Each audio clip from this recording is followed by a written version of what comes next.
Okay, here's a tag I've been meaning to do for a little while. So I'm going to just quickly go through it real fast right now. This is called the eReader tag revisited.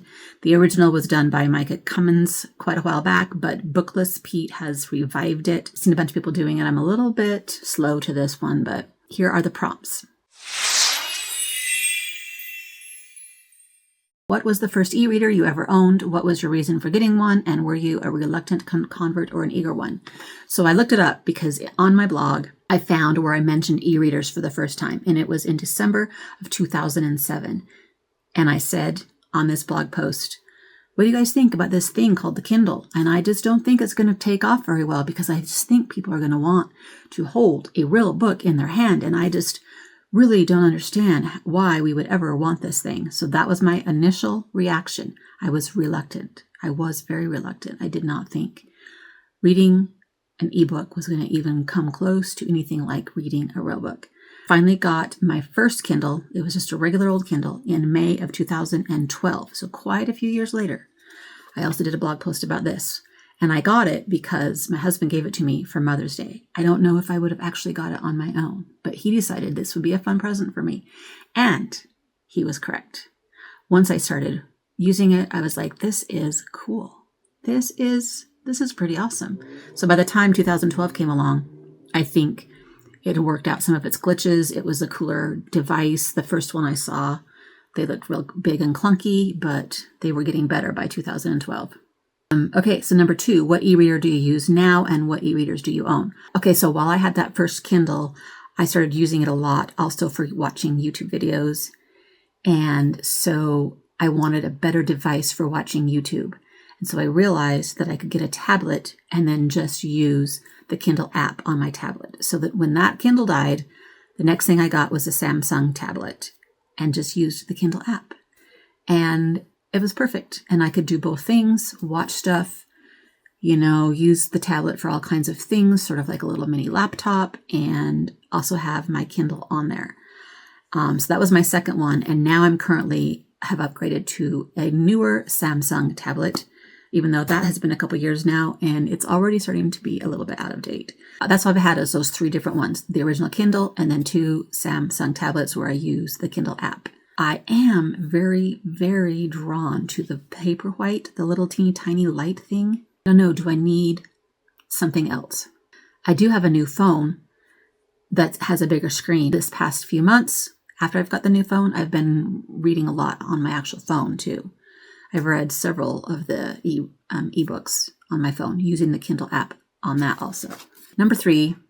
Do you read digitally on multiple devices or always on the same device? If you use multiple, how do you decide which one to use? Okay, so I just mentioned I have the tablet and my phone. And how do I decide which one to use? Just depends on where I'm at and what I've got going.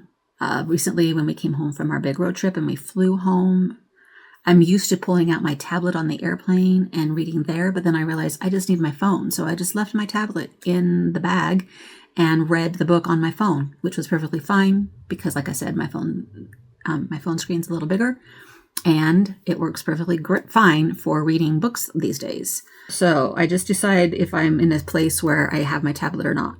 I also read on my phone a lot when we were on the road trip and I was a passenger driving in the car. Instead of hauling out my tablet, I just used my phone. Most of the time I'm using my tablet though at home, but when I'm on the move, maybe my phone more.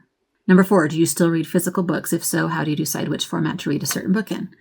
Of course, I read physical books, tons and tons and tons of them. If you just saw my recent video about a book haul, I just acquired like more than 50 physical books from the library book sale. Crazy stuff.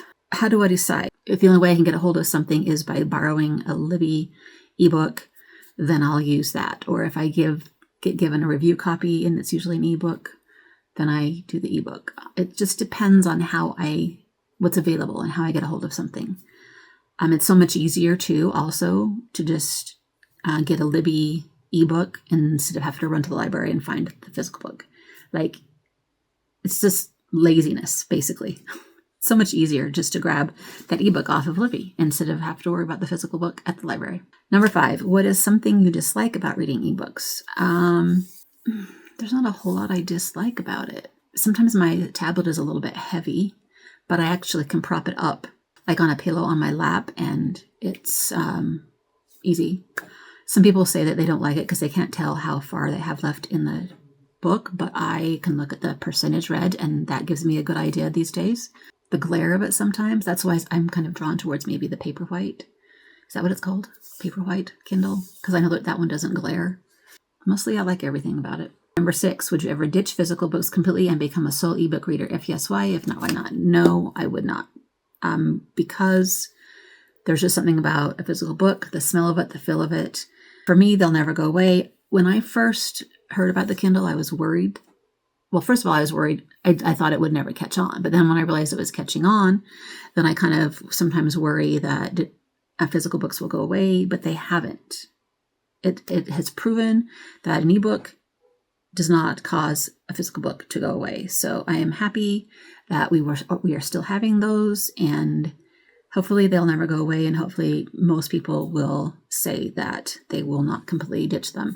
I know that a lot of people who are traveling or living abroad, the ebooks are like a lifesaver, and you don't have to haul around your physical books or, buy them and not have any place to put them. So I can see how you might lean towards it that way if you are not at home.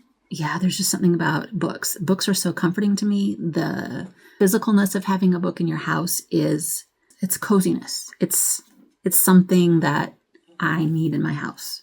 Number 7, where do you get your ebooks? Kindle Store, Library Loans, third-party websites. So I already mentioned Library Loans Libby app, mostly where I get them. And sometimes people give me an ebook to review. I've bought several off of Amazon when they're real cheap. So I guess there's that too. I get those quite a bit. Like often book club books will come on sale on Amazon for like, $1.99 or whatever. And so I'll buy it because then I will have my book club book ready to go. So that's mostly where I do. A little bit on Amazon, mostly on Libby. Tag some fellow booktubers. Okay, I don't have anybody specifically to tag for this one. Just if you haven't done it and you want to let us know your e-reader philosophy and history and thoughts and feelings, then let's go for it. I know many of you have probably already done this one already. So if you haven't and you want to join in, then you are tagged. Until next time, happy reading. Bye.